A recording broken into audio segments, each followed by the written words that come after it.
Subversivos. Alejandro Fonseca desde Madrid.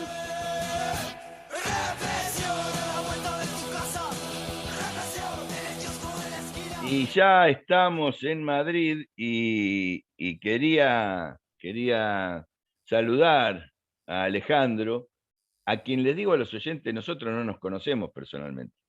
Ahora tengo encendida la cámara de mi computadora para poder vernos, aunque sea brevemente, en el Zoom por el cual hacemos el programa, cosa que nos ha facilitado mucho esta tecnología para hacer estos programas.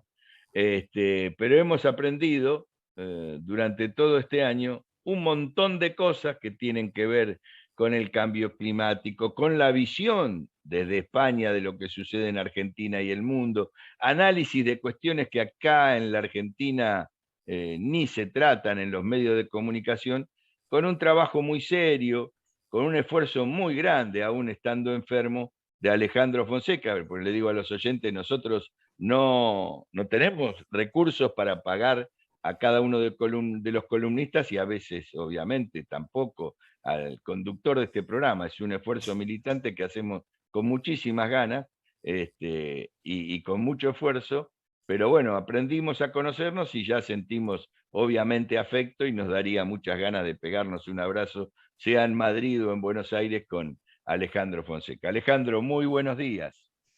Saludos subversivos, Néstor, y buenos días un viernes más, como siempre, desde Madrid, cuando tenemos una temperatura de 10 grados. Por supuesto que si ese abrazo te lo voy a dar yo cuando vaya para allí o cuando vengas tú para aquí, pero llegará, porque el afecto que hemos cogido aquí todos los compañeros desde que iniciamos este programa ha sido enorme, ¿no? Y este es el último programa de Subversivos antes del fin de año y, como decíamos y hemos comentado mucho, querido Néstor, espero seguir con ustedes en el 2022 trayendo los mejores análisis sobre medio ambiente, política, cambio social, economía. Espero seguir con nuestro público y, por supuesto, con este gran equipo humano que son ustedes, mis compañeros, ese gran equipo que hoy quiero nombrar y poner en valor. Ellos son nuestros técnicos Federico y Carlos Di Maria, que garantizan que todo esté perfecto en las ondas. Mis compañeros columnistas, Belto Almeida desde Brasil, Fabián Cardoso desde Uruguay, Alejo Lipsig desde Argentina, nuestra querida Alicia Castro, pilar fundamental de este programa, y como no, vos, mi querido Néstor Picone, infatigable comandante del programa. Somos todos nosotros quienes hacemos este programa de radio comunitaria y quienes dignificamos junto con nosotros esta emisora y esta profesión. La experiencia de la radio, que para mí comenzó en abril, ha sido maravillosa y muy aleccionadora. Como dices tú, todos los días aprendemos algo. Aprendo algo de ustedes, aprendo algo de mi propio trabajo. Siempre estamos en movimiento, siempre estamos aprendiendo. Y por eso hoy vamos a hablar en un programa especial de la radio, de este medio maravilloso que nos permite a nosotros, los radiolocutores, informarles a ustedes, nuestro público, cada día de diversos acontecimientos y ser parte de sus vidas. Hoy ponemos en valor lo que es hacer una radio comunitaria. Comenzamos. Bueno, yo quería comenzar diciendo que la radio ha tenido momentos estelares muy importantes, ¿no? Y sobre todo en lo que viene siendo en cuestiones sociales. Por ejemplo, tenemos que durante la invasión nazi en Francia, el general de Gaulle, que por mí no es muy querido, pero he de reconocerle que él fue el que empezó la resistencia francesa cuando hizo ese famoso discurso del llamamiento del 18 de junio a luchar contra los nazis. Tampoco puedo olvidar de mencionar Radio Rebelde, la emisora revolucionaria cubana de la que toma el nombre esta emisora, desde la que se coordinó la revolución cubana desde Sierra Maestra y desde la que se daban bajas de partes de guerra, se coordinaban luchas de acción clandestina, se denunciaba la dictadura de Batista. Tampoco podemos olvidar en aquel 11 de septiembre el heroico discurso a través de la radio que hizo Salvador Allende cuando estaba siendo bombardeado por Pinochet en la Casa de la Moneda, con su famoso discurso de se abrirán las grandes alamedas por donde pase el hombre libre para construir una sociedad mejor. También en España las radios fueron importantes la noche del intento de golpe de Estado fascista del 23F en 1981, que se conoció como la noche de los transistores, porque como los fascistas cortaron la señal televisiva, lo único que se podía oír era a través de la radio. En fin, la radio es súper importante, incluso en desastres naturales como en el huracán Mitch en 1998, toda la ayuda internacional y la evacuación se coordinó a través de la radio y salvó miles de vidas. Incluso, gracias a la radio, por ejemplo, la gente del Titanic pudo ser rescatada porque simplemente se había inventado la radio unos años antes y de los 2.200 pasajeros se salvaron 700 gracias al SOS de la radio. Y claro, tenemos el caso de Argentina, que Argentina tiene una grandísima tradición de radio, como bien sabés vos, Néstor. El pasado 12 de diciembre, el invento de Guillermo Marconi cumplía un siglo. Hace 5 días la radio cumplía 100 años y lejos de haberse quedado obsoleta e impopular, la radio sigue siendo un medio de transmisión de masas que escuchan millones de personas cada día. Una felicitación navideña fue el comienzo de las transmisiones de radio en el 24 de diciembre de 1906 a las 9 de la noche y por eso Marconi se ganó el Nobel de Física.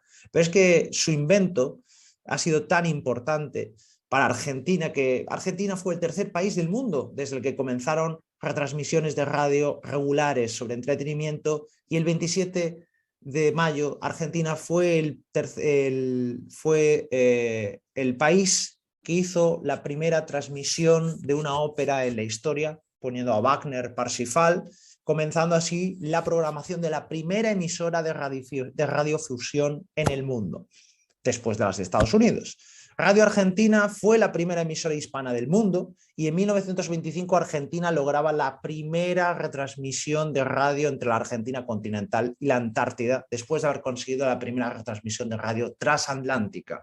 Como vemos, Argentina tiene una gran tradición de radio y como lo podemos ver en un estudio de 2018, solo en Buenos Aires había casi 6 millones de oyentes, mientras que la televisión tenía casi 6,5 millones. Es decir, estamos ahí. Pero ¿por qué la radio comunitaria, Néstor? ¿Por qué crees vos que somos tan importantes acá? Mira, te estaba escuchando el relato que vos haces y nosotros acá hicimos algo muy importante, del cual yo formé parte, que fue la aprobación de la Ley de Servicio de Comunicación Audiovisual, la 26.522, que se llamó la Ley de Medios, se conoce popularmente como la Ley de Medios. Por eso, porque el medio de los cuales he participado, gráfico, televisión, el que más me gustó siempre es la radio, pero el eje de la Ley de Medios fueron las radios. Entonces tuvimos que trabajar mucho nosotros. ¿Por qué digo eran las radios? Y lo voy a contar, aunque se ha contado muchas veces. La ley no nació para pelearse con Clarín. El origen de la ley era conseguir legalidad para los medios de comunicación comunitarios y cooperativos, que en la Argentina estaban prohibidos por ley de la dictadura militar. Sí. No se podía tener medio de comunicación si no era comercial. Fíjate vos hasta qué punto el liberalismo estaba metido en los medios de comunicación, que los dictadores en el año 80 se dieron el lujo de decir que no podía haber medios de comunicación que no persiguieran un interés comercial. Entonces surgieron las radios comunitarias, llamadas truchas, alternativas, alterativas, y estaban en la ilegalidad. Y eran miles, como vos decís, de radios y muchos oyentes, porque las radios estas estaban en los barrios, estaban en distintos lugares, en todo el país. Fue un fenómeno muy importante que sirvió para pelear en la última momento de la dictadura militar, pero que no tuvieron legalidad hasta que no se aprobó la ley.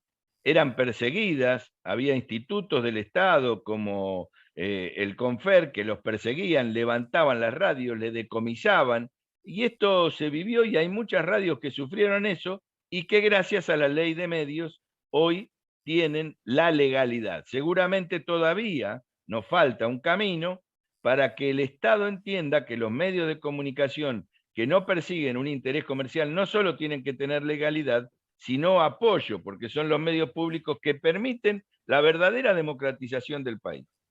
Ahí voy, justamente. En Argentina, a mediados de los 80, surgen un montón de cantidad de radios libres y hasta la ley de Kirchner en 2009, las radios seguían ilegales y seguían en un limbo desde la ley de la dictadura de 1983. Una auténtica vergüenza. Y claro, rápidamente Clarín y todos los oligopolios de los medios de comunicación hegemónicos entraron en conflicto. Aquí en España no se quedó atrás porque no podemos olvidar que la mayoría de los medios de comunicación argentinos son propiedades del Grupo Planeta, de Prisa, en fin, de España, ¿no? Entonces... Sí, en los 90 avanzaron muchísimo en ese efectivamente. sentido. Exacto, porque nosotros somos una radio comunitaria, no somos como cualquier radio hegemónica. Entonces, lo que nos diferencia es justamente que es que mientras los medios hegemónicos están ya muy desprestigiados y sufren una crisis de credibilidad enorme por las mentiras y los intereses que tienen, los medios alternativos venimos a ofrecer una realidad que constantemente se oculta o se tergiversa por parte de los intereses de los grandes medios, y a la vez vivimos en un tiempo de desinformación y de posverdad, el tiempo de las fake news, y en este sentido nosotros tenemos un papel fundamental en traer la verdad, en traer lo que viene siendo lo más revolucionario, que es decir la verdad en este tiempo, ¿no? Entonces, eso es muy importante también lo que nosotros hacemos. Pero es que además, por otra parte, vivimos, como vos decís, un momento de desfinanciación pública a los medios de comunicación. De ejemplo, tenemos justamente la ley de Cambiemos que sacó Macri en 2017.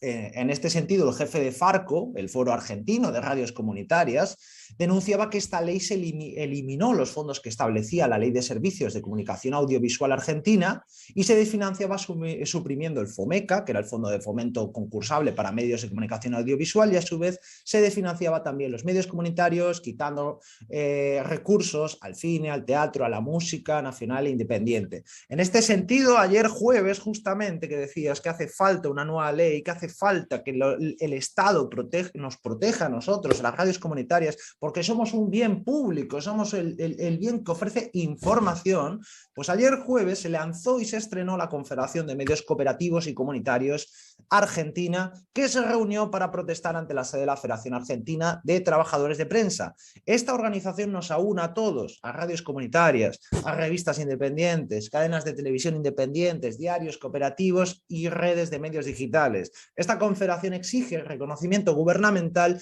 y financiación pública, a la vez que pide que haya una pauta pública oficial, que es decir, que se nos dé plata y se nos reconozca como medio de comunicación independientemente de quién esté en el poder.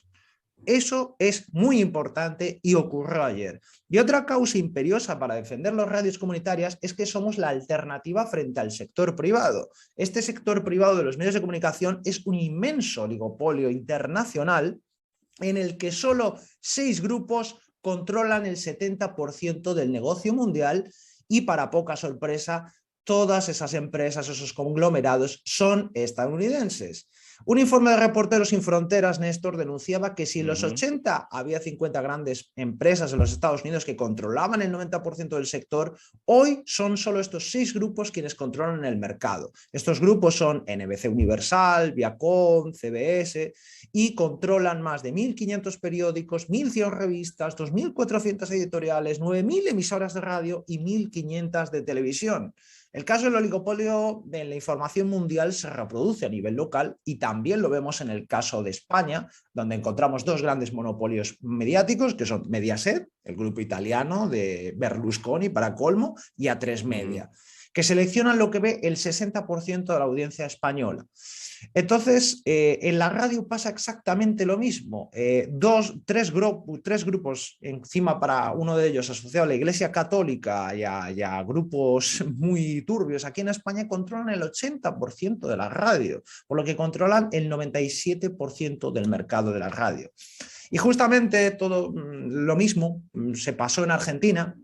En 1990 Menem privatizó la empresa nacional de telecomunicaciones, y eso encaminó a que Clarín se convirtiese en el monstruo oligopónico que es hoy y que todavía es, a pesar de la ley de medios. Y justamente la ley de medios poca mella le hizo. Poca mella le hizo Poca mella le hizo, por eso digo, yo contaba la historia desde adentro, porque soy uno de los promotores, fundador de la coalición por una radiodifusión democrática.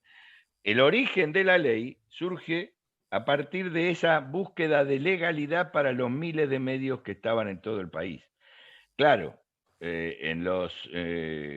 durante la década del kirchnerismo, lo que se vio, cosa que nosotros decíamos desde el año 2003 y no éramos atendidos, no nos entendían, aunque nos dejaban trabajar, digo, el gobierno propio kirchnerista, era que la concentración a la que iba Clarín los iba a poner en crisis.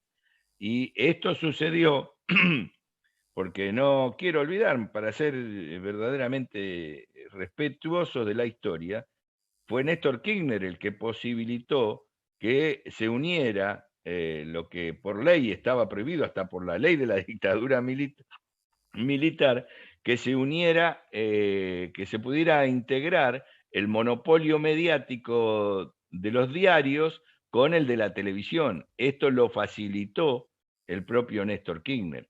Nosotros a eso nos opusimos, esto fue antes de la ley, con lo cual se le dio muchísimo más poder al diario Clarín al poder trabajar el cable, que era de otra empresa. Después, como vos decís, y ya muy recientemente, se le facilitó, esto fue en la época de Macri, que comprara y se hiciera de Telecom, con lo cual Clarín tiene todo el manejo de las telecomunicaciones, telefonía, Sí, radio, compró cable, claro, Cablecom claro, y Telecom, se que es volvió un el monstruo. modelo Sí, sí, sí. de concentración que, bueno, claro, la ley no tenía la fuerza para hacer eso, tampoco la tenía el gobierno, pero yo siempre valoro lo que se consiguió con la ley, es la legalidad de nuestros medios. Si no, este medio no existiría y muchos más, inclusive algunos como universitarios,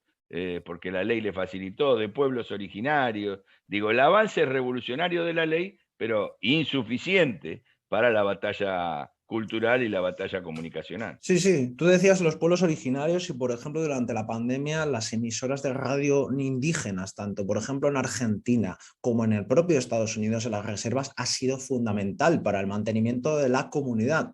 Y es que nuestras radios construyen ese concepto que es ciudadanía, porque interactuamos con los oyentes, ellos pueden enviarnos mensajes, pueden enviarnos preguntas y peticiones. Y volviendo a la ley de medios, aunque no hizo mucha mella en el grupo Clarín, fue tan dura, fue tan molesta para los intereses empresariales de los medios hegemónicos que incluso salió el expresidente Aznar a criticarla o el presidente del Grupo Planeta y a hablar de que se estaba cercenando la libertad de prensa. Pero como bien sabemos, la libertad de prensa es la libertad del capital, como siempre dice Jorge Fonseca. Con el poder del dinero, las élites capitalistas pueden imponer su agenda cultural y su visión del mundo en sus medios, y por eso cuando un oyente está escuchando de manera voluntaria un medio disidente y crítico como como el nuestro, es una gran victoria, porque no solamente está apoyando de manera voluntaria, no solamente está apoyando un periodismo de calidad, independiente y crítico, lejos de la censura y de los medios hegemónicos, sino que al mismo tiempo está atacando al leviatán mediático que tiene todo el dinero y todo el poder del mundo y, sin embargo, con todos esos medios no pudieron enganchar al oyente que decidió escucharnos a nosotros o a cualquier radio disidente. Otro motivo para defender las radios comunitarias es que nuestras emisoras tienen un aspecto cuasi socialista, ya que redistribuimos la riqueza de forma ecuánime, independientemente de la situación social de la persona. Es decir, distribuimos información que no deja de ser un bien necesario e importante, de hecho tan importante que supone parte del artículo 19 de la Carta de Derechos Humanos de las Naciones Unidas, que habla de la libertad de expresión y la libertad de información, y aquí tratamos información popular, pero también académica, intentando siempre adecuar nuestro mensaje para todo tipo de público, siempre manteniendo la nota disidente y crítica. El derecho a la información ha alcanzado mucha importancia en nuestros días. Si en 1990 solo 13 países tenían una ley nacional de libertad de información, en 2015 existían ya más de 100 leyes en todo el mundo. Otro aspecto positivo que ya has mencionado tú, Néstor, es que las radios comunitarias no somos monotemáticas, tenemos una amplia pluralidad de temas que siempre estamos enfocados en el abordaje de problemas sociales. Además, una radio comunitaria se enfoca en promover acciones y actividades ligadas a un colectivo o unas comunidades. Este interés social nos convierte en un altavoz social que nos ayuda a construir y reconstruir ese concepto que es la ciudadanía, entendiendo que los problemas son algo comunitario, trascendemos la óptica individualista de las libertades individuales, poniendo por encima de ellas el común entendido como derechos. Las radios hegemónicas, en cambio, son como Wall Street, se mueven con la corriente, se mueven con sobresaltos a base de los titulares del día. La información hegemónica va a golpe de titular y pasan de la tragedia de un país en guerra al fútbol y al tiempo, convirtiendo toda la realidad en una banalización que vacía de contenido crítico y reflexivo a cualquier información. Esta fragmentación de la información supone una fragmentación de la propia realidad y dificulta enormemente el desarrollo de un pensamiento estructurado y abstracto que convierta ese pensamiento en un pensamiento crítico. Justamente lo que la radio comunitaria aporta es una planificación tanto en los temas de trabajo como en el propio trabajo interno de la emisora. Y por último, para entender la importancia de la radio como herramienta de cultura, comunicación e información para las clases populares, debemos entender la importancia que tiene esta en los países de desarrollo por su alcance. Y es que a veces es el único medio que tienen las clases populares para informarse. Estamos hablando de que, por ejemplo, a día de hoy, el 49% de la población del mundo, es decir, somos casi 8.000 millones de personas, no tiene acceso a Internet. Sin embargo, en el 75% de todos los países del mundo, especialmente de los pobres, por lo menos existe un transistor de radio. Y no hay brecha digital. La gente no tiene que aprender cómo usar un celular, cómo usar una computadora, sino que simplemente tiene que sintonizar el dial.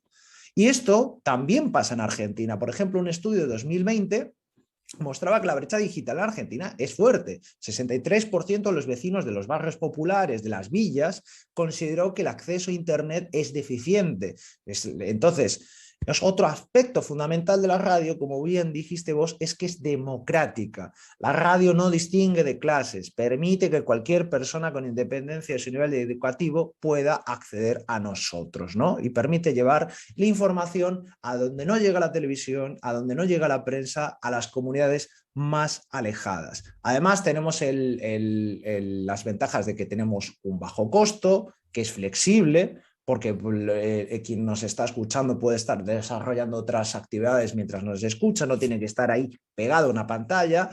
Y además, por delante de la televisión y la prensa escrita, el medio de comunicación con mayor credibilidad es el nuestro, la radio.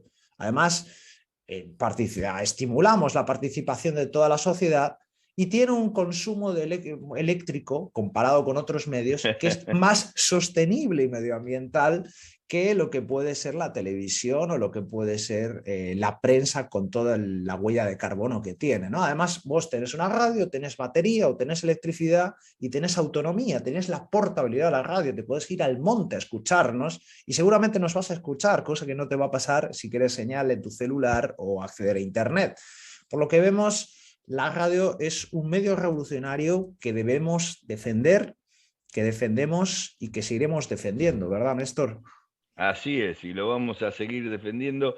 Y esto, lo importante de lo que vos decís, es que, a ver, uno lo podría teorizar y decir, vamos a hacer esto porque, bueno, se nos ocurrió desde el punto de vista de la lectura científica, es así, pero la realidad nos marca que la gente está en esta búsqueda, que nosotros estamos atendiendo a una demanda de la gente que además sufre de tener los medios hegemónicos la pérdida de todo conocimiento de muchísimas cosas que pasan. Si hay algo que a nosotros nos agradecen, y no es por tirarnos flores, es que nosotros trabajamos los temas, no solo lo que se marca la agenda diaria, sino otras cuestiones que hacen. El otro día, creo que te lo conté, en un encuentro, una señora se acercaba y dice, yo antes iba con el cuadernito a escucharlos a ustedes para anotar las cosas que dicen, y esto a mí me pareció maravilloso y creo que es algo que vamos a seguir haciendo,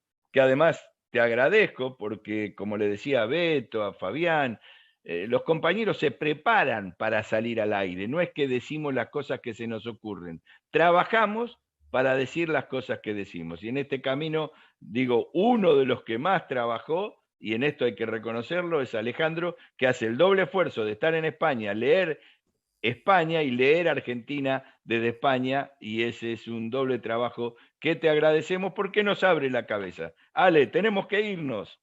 Bueno, quiero desearos un muy feliz comienzo de año a todos. Ha sido un placer. Ojalá que sigamos todos en 2022 y hasta la victoria siempre. Hasta la victoria siempre. Nos vamos a la tanda.